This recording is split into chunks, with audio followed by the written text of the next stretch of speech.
नमस्कार. आपण पाहतात कटू सत्य लाईव्ह न्यूज.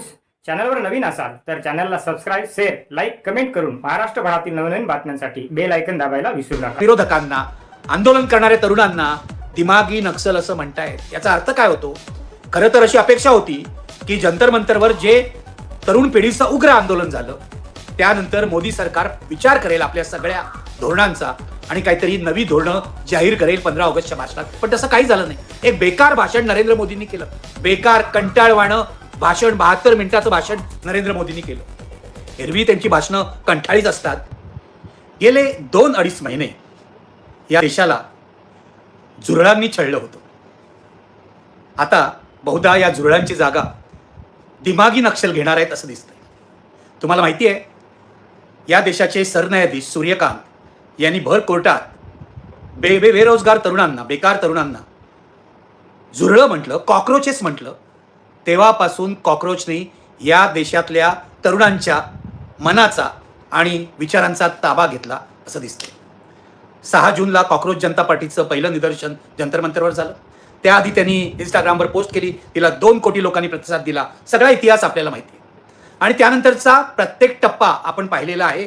जंतर मंतरच्या आंदोलनापर्यंत, त्या आंदोलनावर झालेल्या लाठीमारापर्यंत, गोळीबारापर्यंत आणि अश्रुधुरापर्यंत. म्हणजे 6 जून ते अगदी ऑगस्ट पहिल्या आठवड्यापर्यंत सर्वत्र या झुरळांनी सत्ताधाऱ्यांना हैराण केलं होतं. हे कमी म्हणून काय, कमी म्हणून की काय? आता पंतप्रधान नरेंद्र मोदींनी एका नव्या शब्दाला जन्म दिलेला आहे. हा शब्द आहे दिमागी नक्सल. याआधी नरेंद्र मोदी आणि त्यांच्या भारतीय जनता पक्षाने अर्बन नक्सल या शब्दाला जन्म दिला होता. अँटी नॅशनल या शब्दाला जन्म दिला होता. खान मार्केट गँग असं ते विरोधकांना म्हणत होते. आता 15 ऑगस्टच्या आपल्या भाषणात मोदीजींनी दिमागी नक्षल या शब्दाला जन्म दिलेला आहे. गंमत म्हणजे 48 तास होऊन गेलेले आहेत लाल किल्ल्यावरच्या या भाषणाला, 15 ऑगस्टच्या पंतप्रधानांच्या स्वातंत्र्य दिनाच्या भाषणाला. 48 तासानंतर सुद्धा सोशल मीडियावर दिमागी नक्षल या शब्दावरच चर्चा चाललेली आहे. गंमत बघा, नरेंद्र मोदींच्या भाषणातल्या एकाही पैलूवर सोशल मीडिया चर्चा होताना दिसत नाही. भाषण कंटाळवाणं होतं हे खरं आहे. भाषणामध्ये नवीन मुद्दे काहीच नव्हते. 2047 साली भारत कसा विकसित होणार आहे वगैरे नेहमीचे तेच जुने मुद्दे होते, हेही खरं आहे. पण एकाही मुद्द्यावर चर्चा होत नाही आणि केवळ दिमागी नक्षल या शब्दावर चर्चा होते. यावरून सत्ताधाऱ्यांचा प्रॉब्लेम आपल्या लक्षात यायला हरकत नाही. हे सत्ताधारी शिळे झालेले आहेत, हे कालबाह्य झालेले आहेत.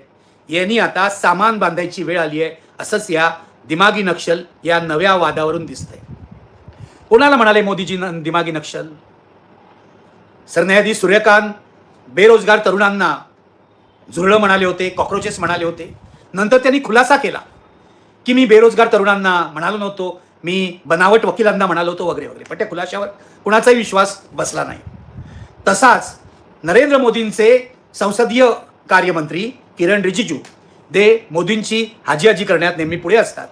त्यांनी या दिमागी नक्षल या टर्मवर खुलासा केला. खुलासा करायची वेळ तुम्हाला का आली? कारण मोदीजींनी हे शब्द उच्चारले आणि अख्ख्या देशाचा समज असा झाला की मोदी आपल्या विरोधकांना दिमागी नक्षल म्हणतायत.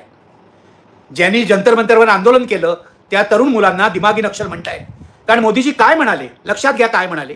मोदीजी असं म्हणाले की या देशात जे सशस्त्र नक्षलवादी होते त्यांचा बंदोबस्त सरकारने केलेला आहे, त्यांचा नायनाट केलेला आहे, त्यांचा खात्मा केलेला आहे. पण आता आपण दिमागी नक्षलपासून सावध राहायला हवं. आता हा दिमागी नक्षल काय प्रकार आहे? अर्बन नक्षल आधी भाजपने सगळीकडे हा शब्द लोकप्रिय केला होता, त्यामुळे आपल्याला माहिती आहे. दिमागी नक्षल म्हणजे ते जे लोकांना प्रवोक करतात, लोकांना प्रक्षुब्ध करतात, लोकांच्या डोक्यामध्ये वेगवेगळ्या कल्पना घालतात, वेगवेगळे प्रश्न घालतात आणि लोकांना भडकवतात. ते म्हणे दिमागी नक्षल. हे मोदींनीच सांगितलं आपल्या भाषणामध्ये की जनतेला भडकवणारे हे दिमागी नक्षल आहेत, त्यांच्यापासून सावध राहायला हवं. स्वाभाविकपणे विरोधक बोलायला लागले, काँग्रेसवाले बोलले, माजी गृहमंत्री पी चिदंबरम बोलले की I am proud of being दिमागी नक्षल, किंवा जयराम रमेश काँग्रेसचे नेते बोलले. मोदीजींना नवं काही सुचत नाही असं ते म्हणाले. कॉक्रोचच्या आंदोलनामुळे मी तुम्हाला सांगतो, नरेंद्र मोदी आणि त्यांचं अख्खं सरकार बावचळलेलं आहे. ते अजून त्या मनस्थितीतून बाहेर आलेलं नाही. काय करायचं या तरुण मुलांचं, तरुण पिढीचं या मुलांना कळलेलं नाही. अगदी सरसंघचालक मोहन भागवत यांनी सुद्धा या जेन झी बरोबर संवाद साधला, पण काहीही उपयोग झाला नाही. स्वतः पंतप्रधान नरेंद्र मोदी इंस्टाग्रामवर आले, हॅलो ब्रदर्स वगैरे म्हणाले, hello friends, sorry hello brothers नाही, हॅलो फ्रेंड्स म्हणाले, तरी सुद्धा काही उपयोग झाला नाही. काय करायचं मग? प्रॉब्लेम असा आहे की 12 वर्ष सत्तेत राहून मोदीजी आणि त्यांचं सरकार शिळं झालेलं आहे, हे लक्षात घ्या. यांना नव्या कल्पना सुचायच्या बंद झालेल्या आहेत.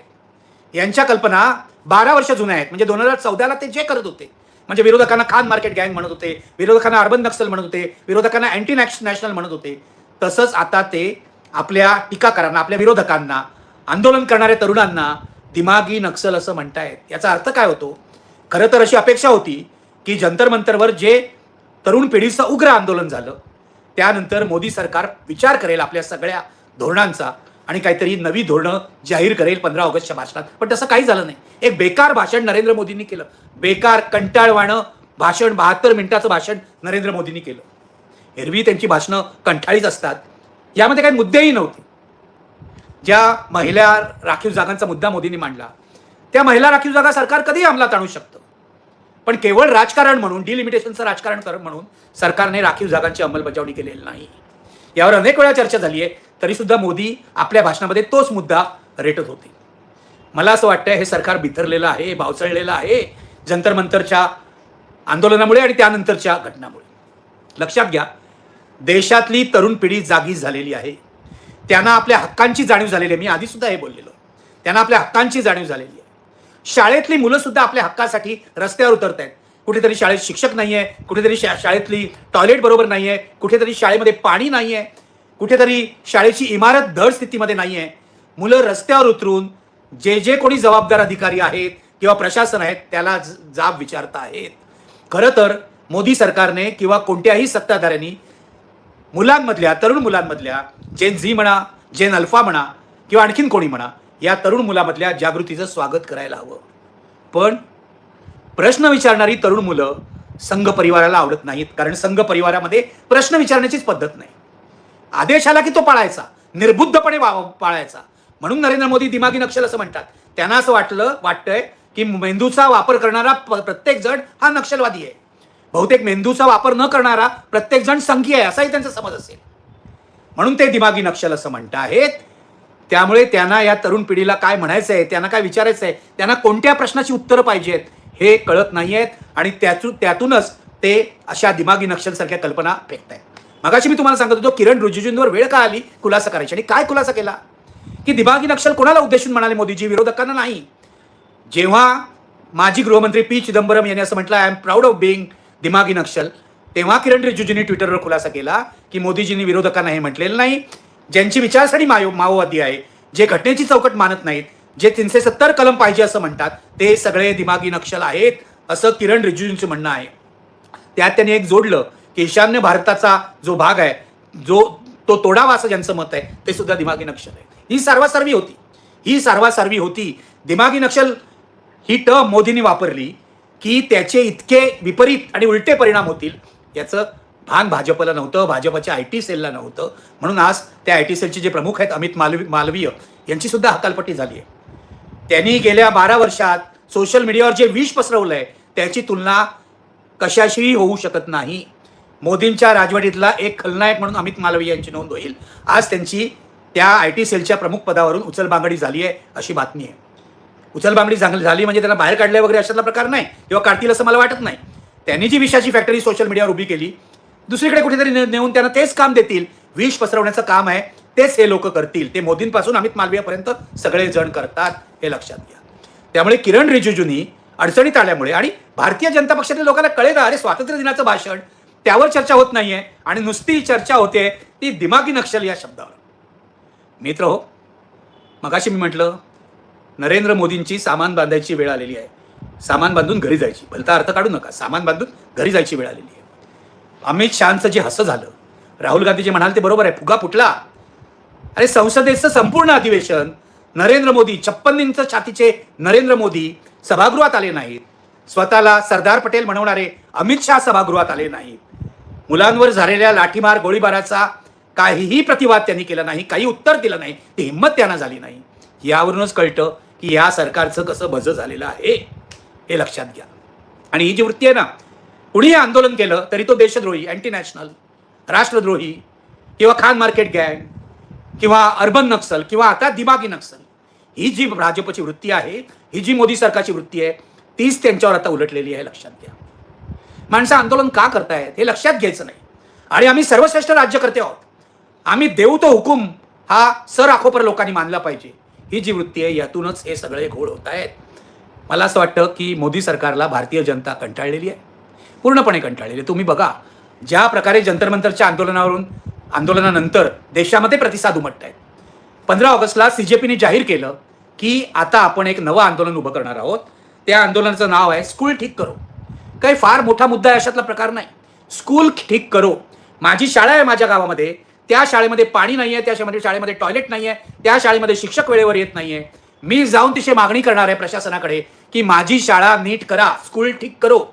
मला असं वाटतं CJPचे जे सगळे नेते आहेत त्या सगळ्यांचं कौतुक करायला पाहिजे. अभिजित दिपके, सौरव दास, आशुतोष रांकापासून सगळ्यांचं कौतुक करायला पाहिजे की अतिशय जिव्हाळ्याचा प्रश्न त्यांनी घेतला.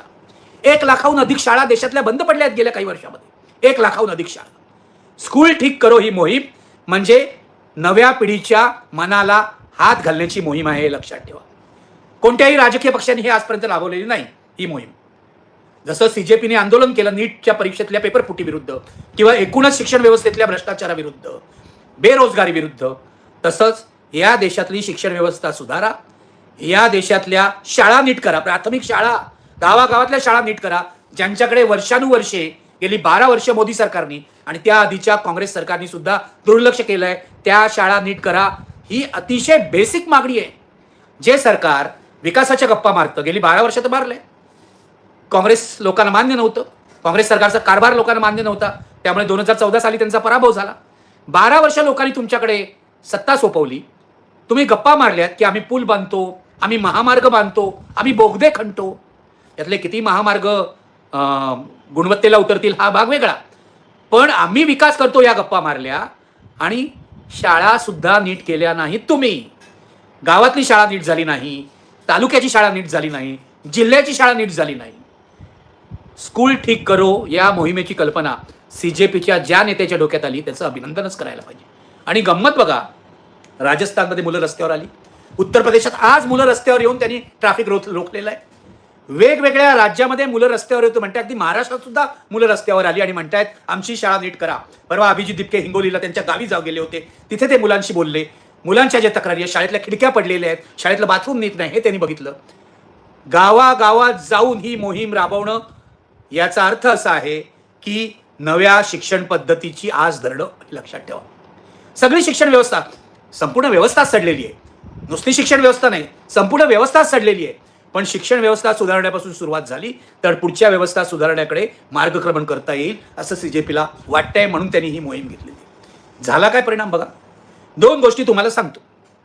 पश्चिम बंगालमध्ये CJPचा एक कार्यकर्ता शेख अब्दुल हा आपल्या गावातल्या शाळेमध्ये गेला आणि त्यांनी रेकॉर्डिंग सुरू केलं की शाळेमध्ये काय दुरावस्था आहे, काय वाईट गोष्टी आहेत, टॉयलेट नीट नाही आहेत, अमुक आहे तमुक आहे.